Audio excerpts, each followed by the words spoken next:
Hi everyone, welcome to the Quiet Revolution and Women Network podcast. Today we'll be discussing something that's very much part of culture, which is dating.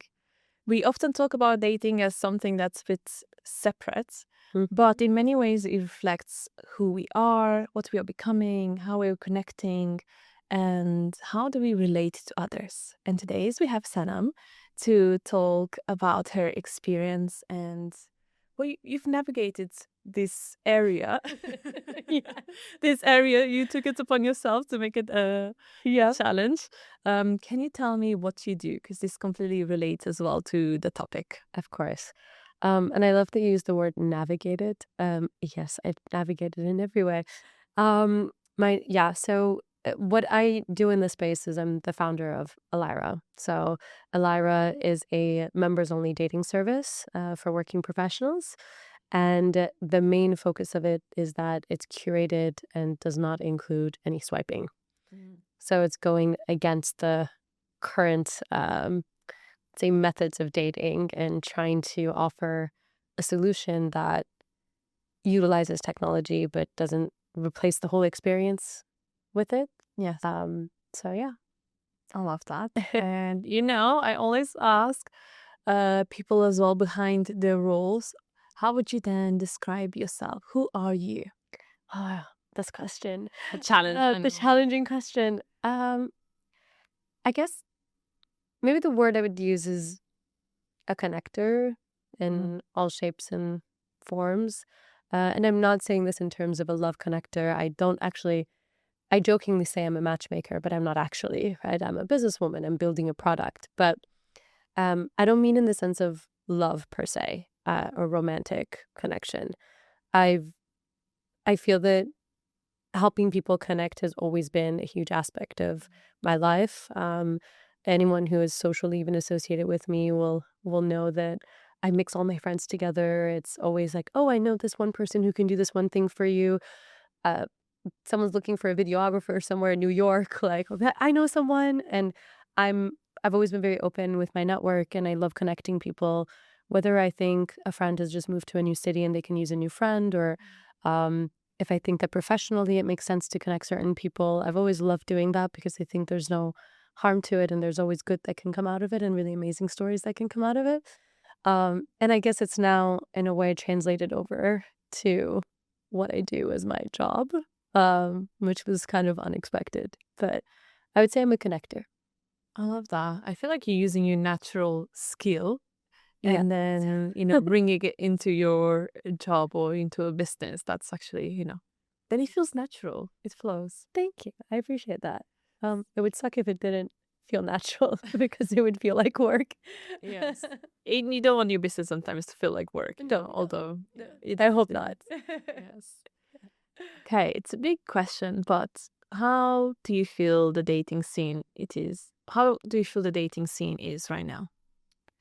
I think it's become very exhausting. I think that's the word I would use. And I'm speaking from experience. I'm also speaking as a business owner, right? At the end of the day, I think there's core problems that are perpetuating it. And some of them we have control over, some of them we don't. And I think the world has just become really polarized. So either they're really, really in support of, authentic, genuine connections and completely getting rid of all dating apps and everything, or they're going like the other way and they're replacing relationships with ChatGPT or some kind of like AI bot of a new kind. And there was actually recently on Valentine's Day, I noticed that there was this one company that I won't name, but they had rented out an entire restaurant for their new product, which was AI dating. And they had a full house. So you would go to the restaurant, you would sit on your phone and have an AI date. Oh, so it's not AI matchmaking you, it's AI dating. It's AI dating. Okay. And they were basically sitting there at the restaurant having dinner or coffee or whatever it was with an AI with their phone. And yet they were outside at a restaurant, which in a way to me made no sense. Yeah. So we're going to see a whole wave of those also coming in. And it was very concerning to see that because I'm also seeing from a behavioral perspective with society, people are tired, they're exhausted. Like a lot of people, so many of my good friends even are like, I'm done with dating, I'm not dating anymore. And I think that's just very sad that the world has gone in a particular way due to, of course, like regular things that right now society moves forward, right?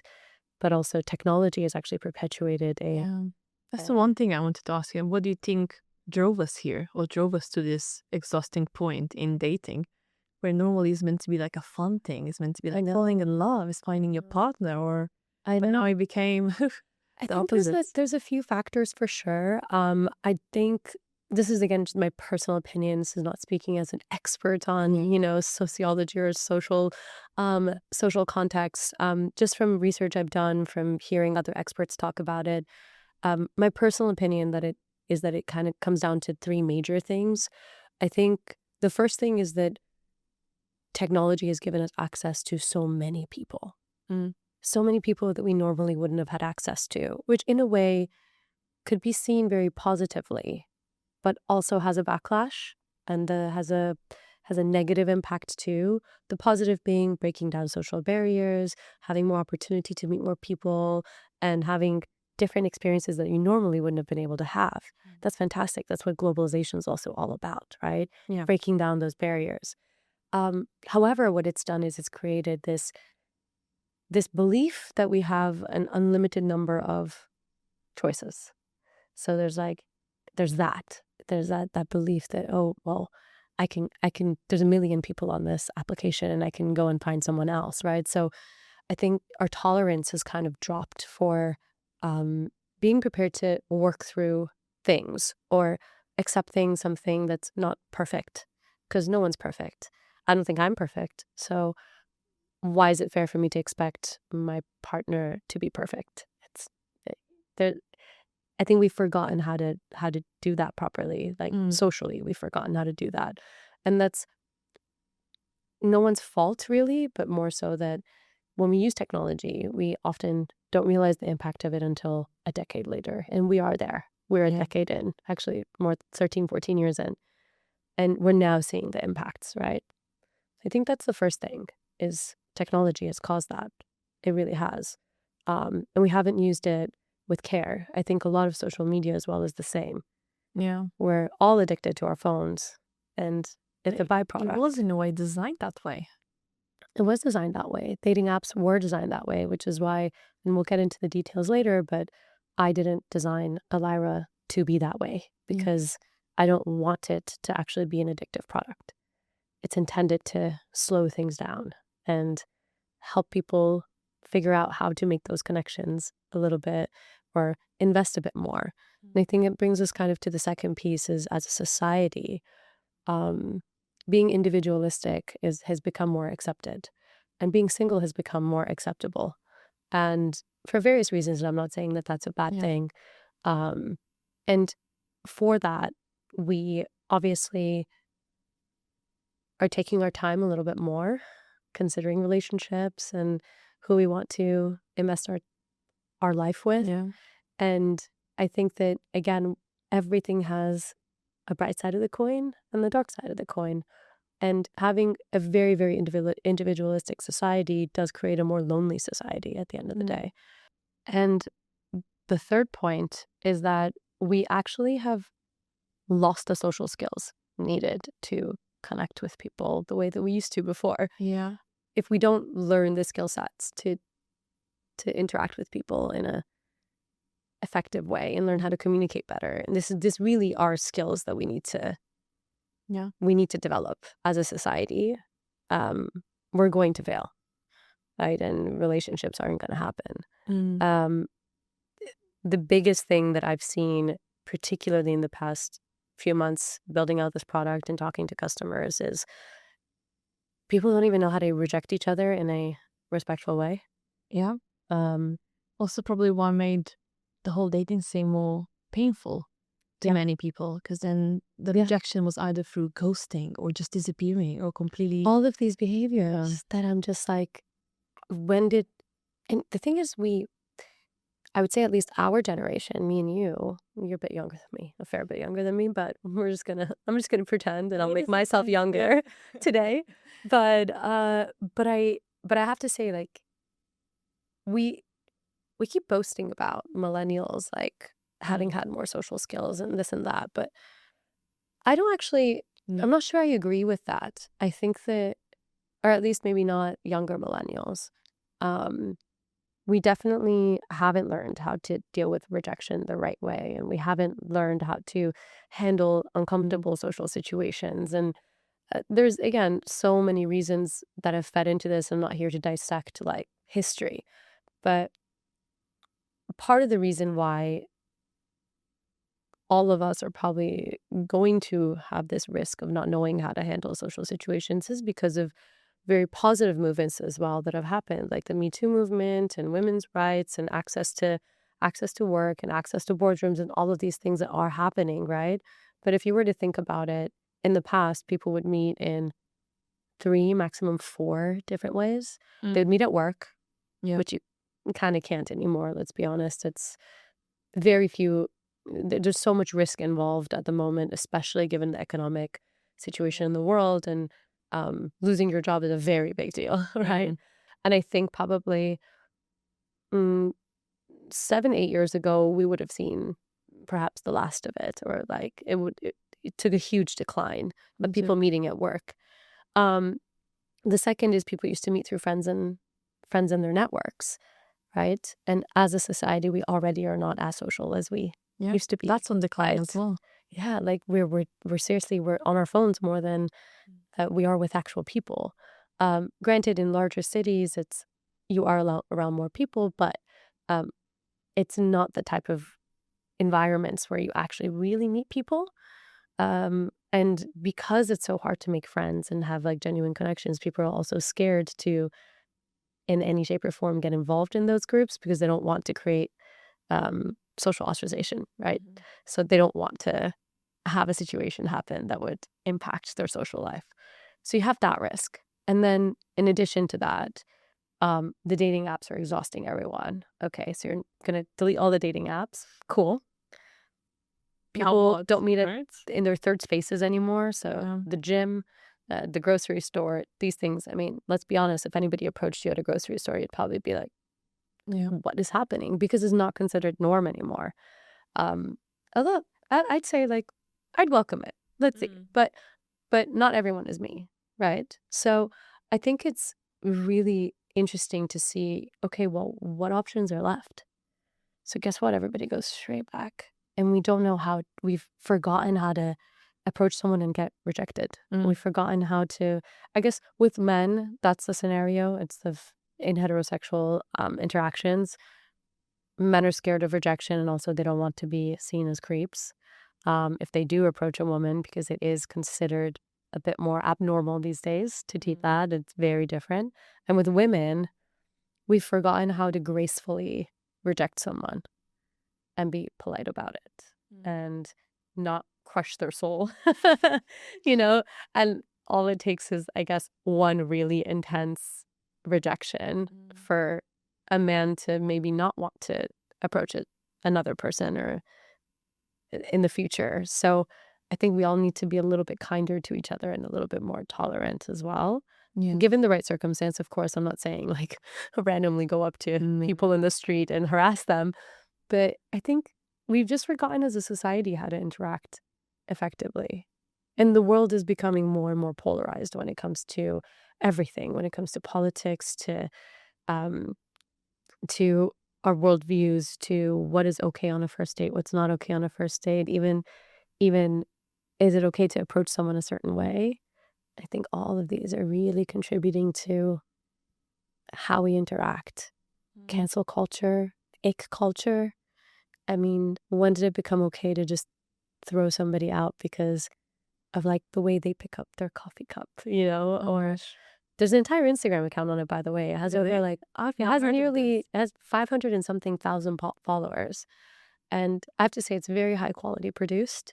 And it's basically people sending in their stories about how they got the ick with someone, and they produce like a short film or a short story around it. It's extremely entertaining, but at the same time, I feel like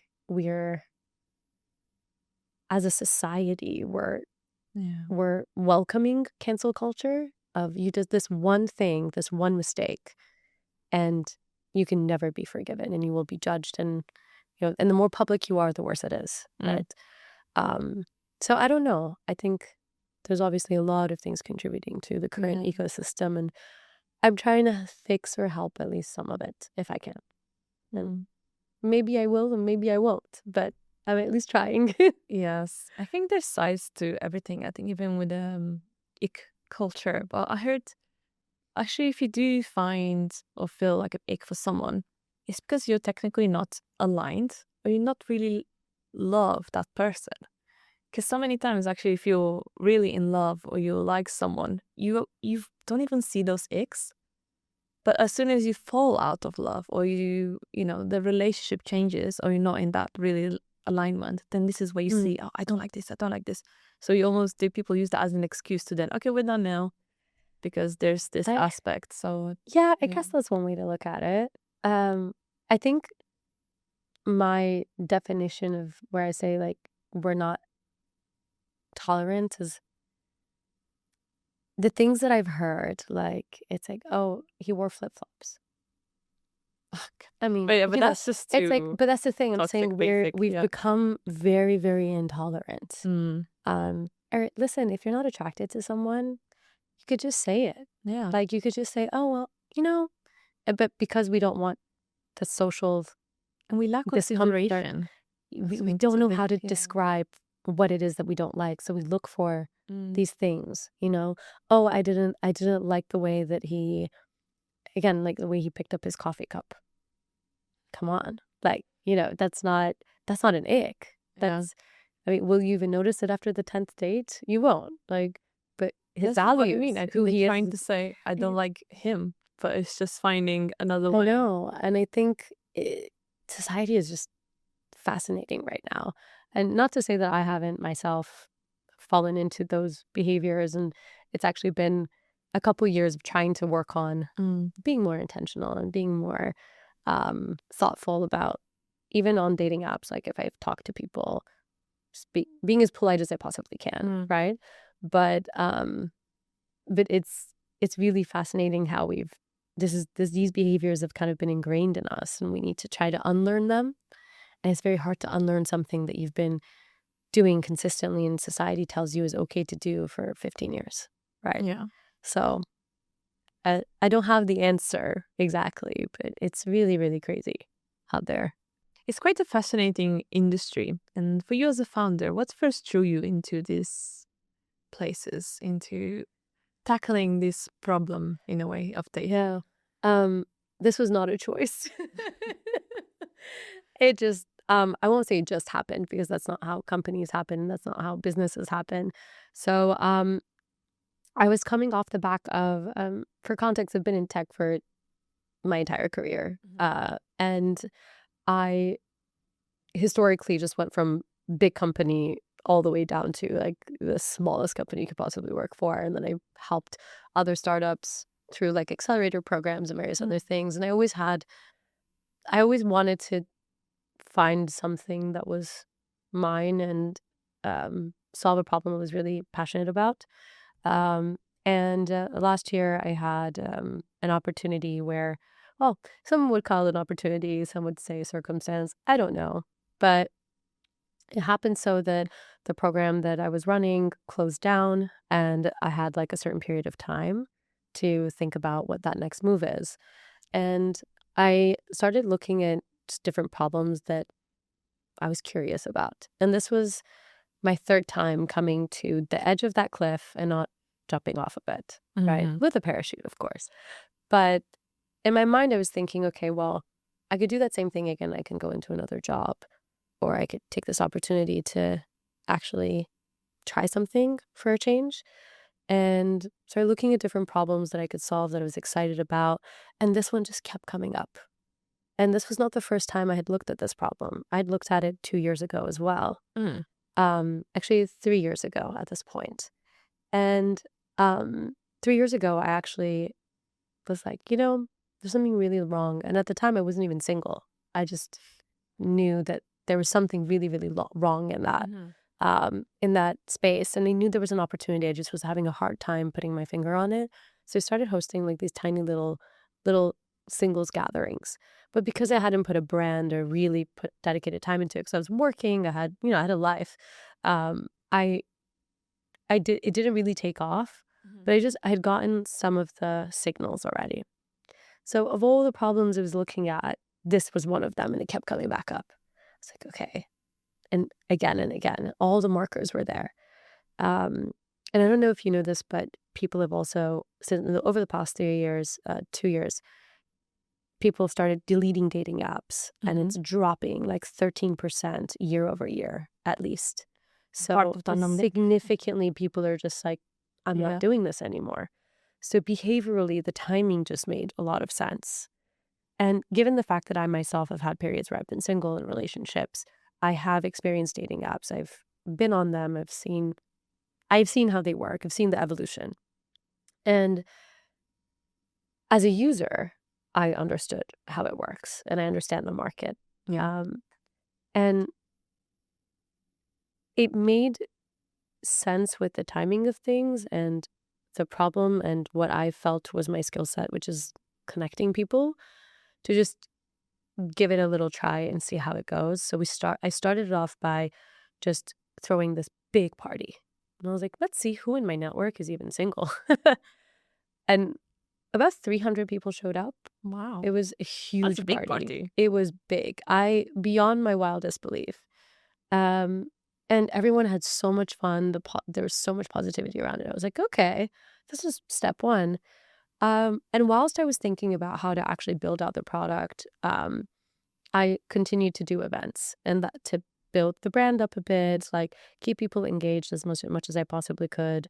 And things kind of picked up, and it seemed that the company was going towards like being an events company, which is why I've now formally made it clear, and the product is going live, and making it clear that it's actually a members community, right? It's a dating service, but you have to be a member in order to get access to it. And the reason for that is that I realized from talking to so many people that would be potential customers that there's key elements that people are mad at when it comes to dating. The first thing is that there's no curation. So people have one of three options. They can, in London at least, and this is the market that we're launching in. This is where I live. Like it makes sense that it would be here. But in London alone, you have one of three options. You could either go on dating apps, which we already know what's broken with them. Like it's basically a never-ending slot machine, right? That's what it is.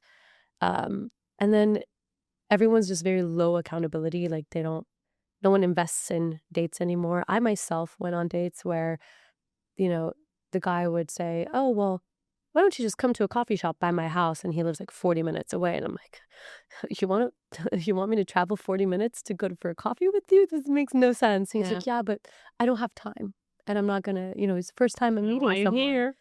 But that's the thing, though. People have become very low investment because they feel that other people are not investing. Yeah. So it's kind of like bad is perpetuating bad, right?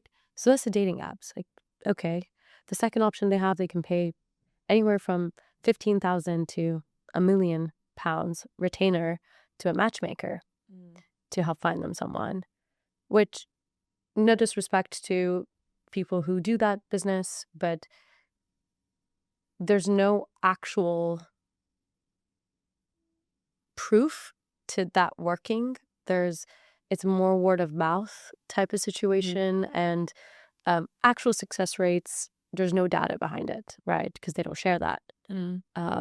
So I'm very skeptical about that entire model of like, I'm a matchmaker, come to me and pay me £25,000 and I'll find you the love of your life, will you? And particularly if women are the ones hiring those matchmakers, if they're heterosexual women, I think that it doesn't work because it creates this imbalance. And I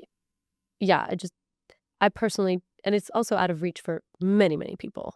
So if I'm a working professional and when I was working and had a regular income, let's say, I still wouldn't pay that, right? So it's something that's for a very specific sector of society, and it's not meant for people who are working professionals like myself that I considered the ideal customer profile, right? Someone who's a professional, has a decent job, working, like is interested in having a relationship, but I don't have the time to never continue swiping forever and ever and investing in something that may not get anywhere. Yeah. And then the last one is you can go to singles events, which are effectively they're event companies. They're not matchmakers. Yeah. They're not focused on curation per se. So they will sell tickets to anyone who will buy one. And men predominantly don't sign up to these experiences, which is really interesting. In the past, it would be the other way around in the 90s, which perpetuated this belief for most men that, oh, you're going to go to these events and it's all going to be men. And that's where they're wrong. So having done events, I can comfortably say that the problem is that there aren't enough men. Yeah. And it's typically a 2-to-1 ratio, if not in some of the companies in London, a 5-to-1 ratio, female to male. So maybe I'm promoting those other businesses right now. I don't know. But the reality of it is that let's assume that even we had equal number of men and women going to these, again, for the heterosexual ones. What is there to, what proof is there that they're within an age range that I would like, the type of network I would like, that I would in any shape or form have anything in common with these people? Because literally anyone off the internet can go buy that ticket. The barrier to entry is very low. It's £25. Yeah. So and the dating apps, it's free, even worse. So, and then the barrier to entry for matchmakers is really high. So there is no premium option. There's nothing in between. Yeah. Where, hey, I'm prepared to put a little bit of skin in the game, but I'm not prepared to pay you £25,000. And the £25 tickets it doesn't tell me who's in the room. Yeah. Right? It's not curated for me. It's just a room. I can go to any club. It would probably be the same thing. Right? So I think all of this sort of came together in thinking, okay, there's no premium option. I'm going to create that premium option, and I'll start from my network first. And 300 people showed up. And then another Your connectors, that's good. It was, honestly, I just did not expect it. But I think that's where I saw the need, and I was like, this is a problem that I feel I can solve because I'm looking at it from an angle of always being people first and focusing on the people first. But doesn't mean that we can't utilize technology. It's just if you have the right ethics behind how you use technology and understanding and knowing that your North Star is technology is there to aid this experience and support it, not to replace it. I think that's where I'm really, really firm on it. And it'll probably make fundraising a bit challenging. But I don't think that mass replacement of the curation human touch is something that is going to result in a well-connected society, right? Or genuine and meaningful experiences and connections with people. I agree with that. And especially you're leading more in a conscious way, because that's the way you're putting humans first to build human connections. So it makes complete sense. And it's exactly maybe the way that we should be driving, or facilitating those connections. But what is interesting as well is this number, the difference of like who shows up.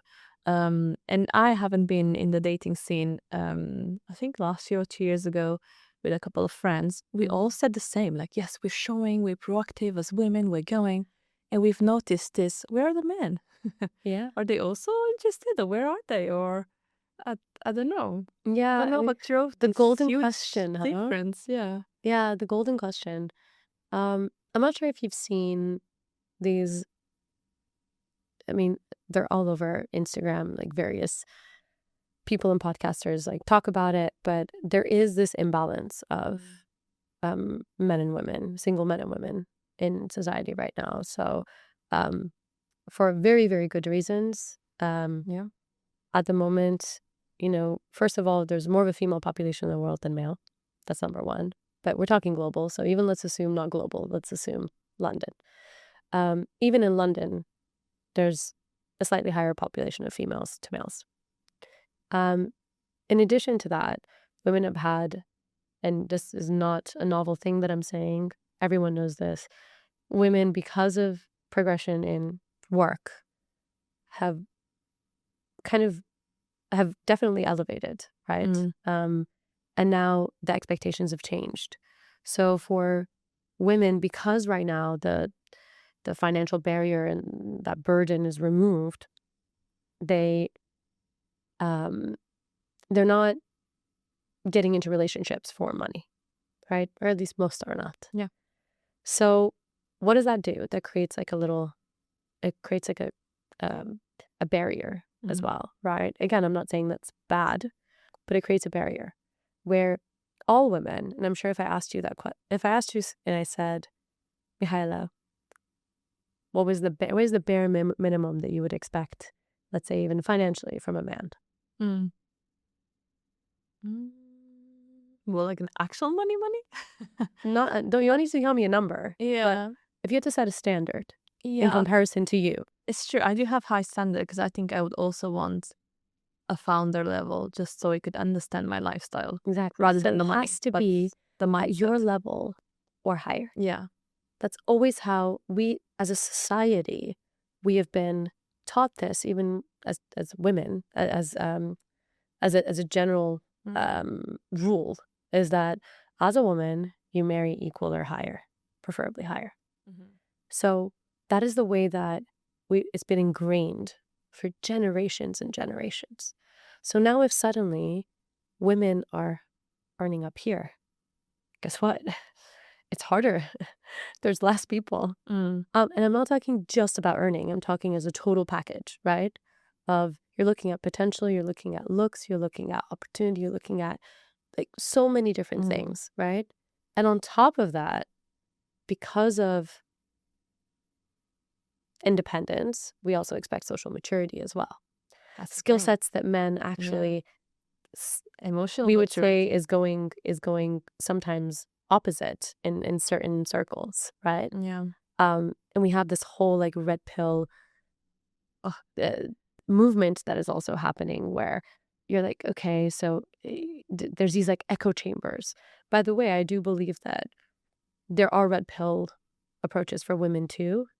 I do think that there's ugly on both sides, in fact. I'm a feminist, I'm pro-women, I'm a female founder. I wouldn't say I definitely am.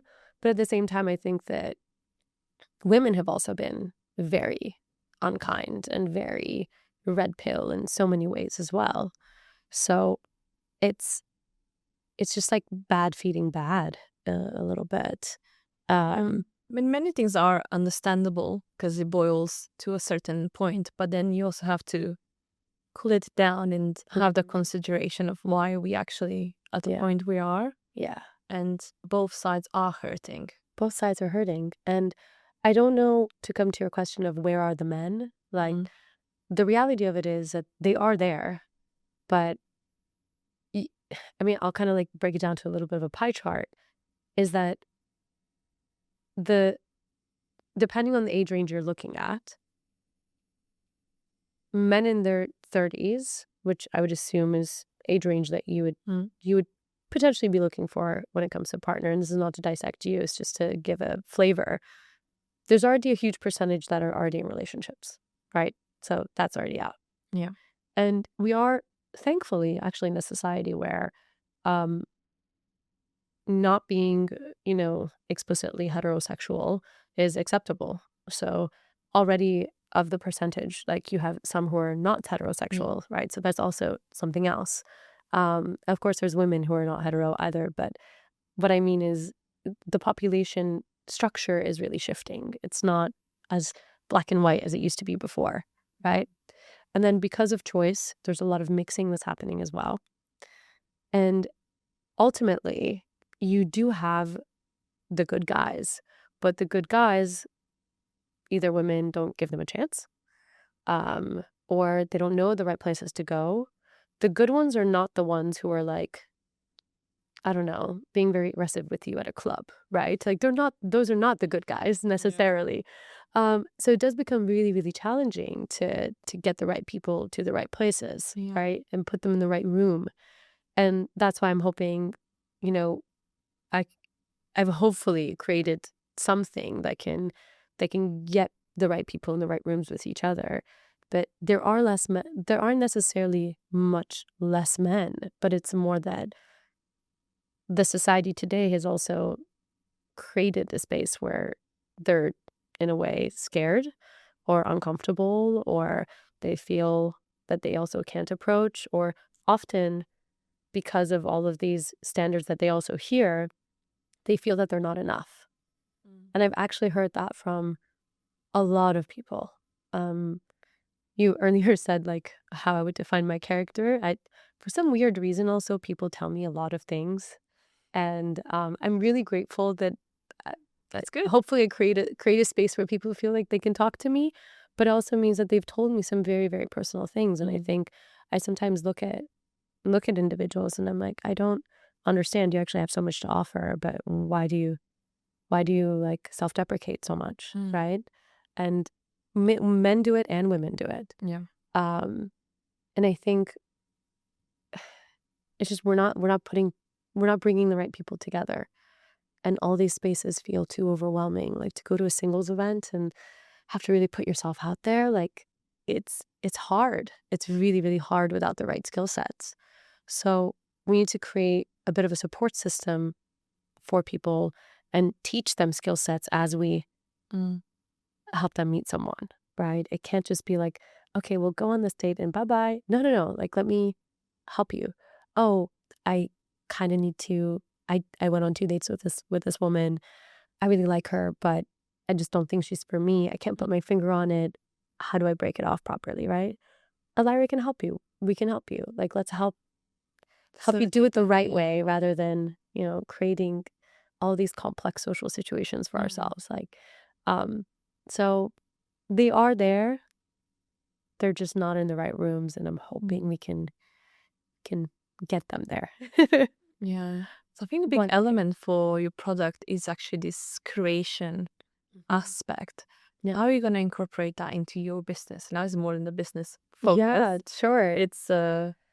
It's finding the right people. It's bringing them. It's really challenging. I have to say, like, I don't think it's going to be an easy task, particularly because of the approach that I've taken. So if it's okay, I can just explain what the product is.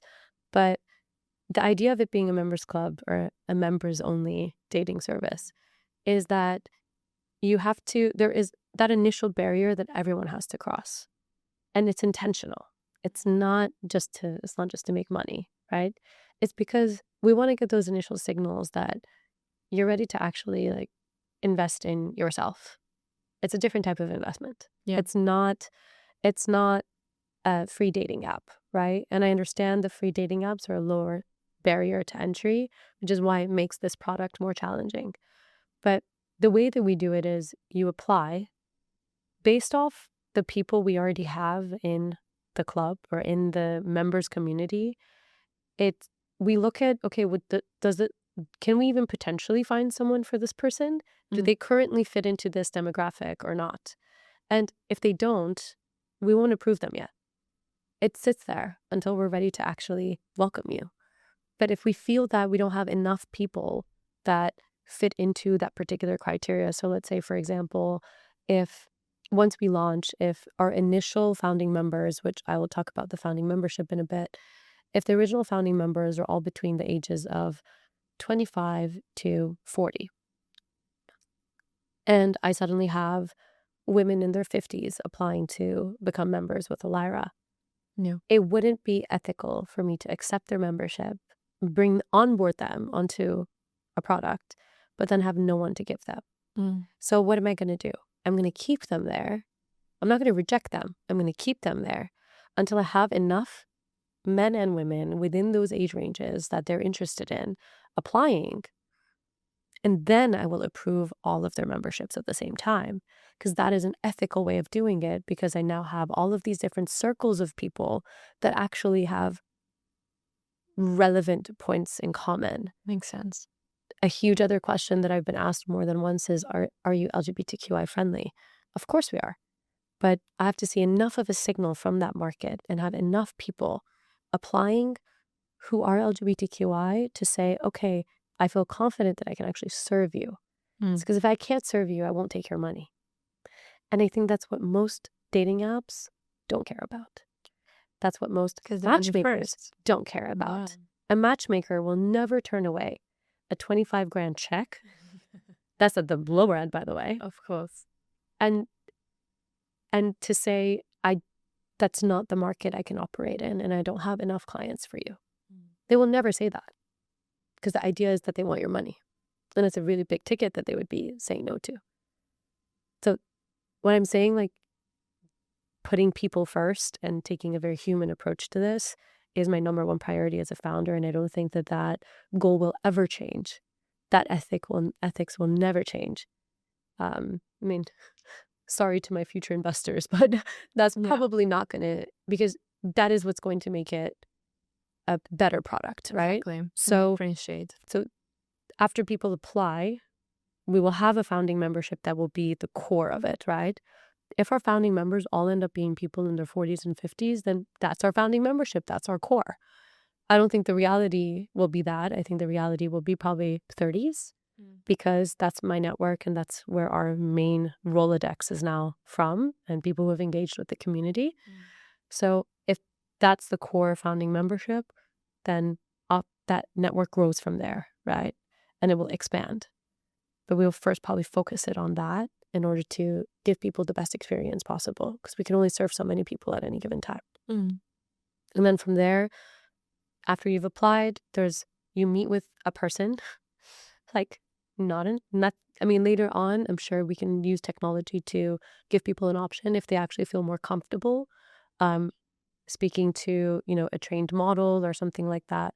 But the idea is that at least for now, you talk to a trained member of staff, they onboard you and they get to know you at the level of a friend, or let's say even a matchmaker, right? They ask you questions that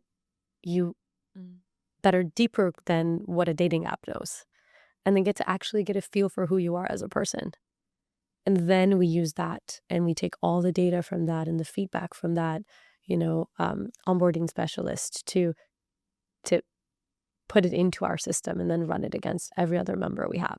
So we will then either we will either send people on dates, or later on the idea is that we will have retreats, experiences, different things like ski trips, anything you want that you can opt in for. It won't be a singles thing, but it will be an opportunity to be with people that are like you, right? And that's where the club aspect of it comes in, that it's not, people can even become a member. And let's say they decide, hey, right now I just want to be growth focused. I just want to be focused on me, but I just want, a network of opportunity where I could, let's say, go to a party every once in a while or something like that. And I'm not actively ready to date, but I also know that this is a singles thing. Fine. Like, they're welcome to do that too. But we won't match until people pay for the matches. And that way it makes it more intentional. So you pay for like connections. I might send you a match and say, hey, we think you and so will be a good match. Here are the places where you're very compatible and aligned. Here are the areas where we think you're not exactly aligned, but it's workable. To that degree, we can actually give you feedback. And we can say, hey, like, we think this is worth a conversation. We really think it's worth a drink. Go for one drink. You both like Pisco. Go to this Pisco bar and go and experience this particular thing, right? And that way it's so much more personalized, because it's as if a friend is saying, hey, Mihaela, like, I think you should go on a date with this guy that I know, right? It's so different to a dating app where it's just right and left, like swiping. So the idea is for it to be that, and for it to be so much more personalized. But of course we need members.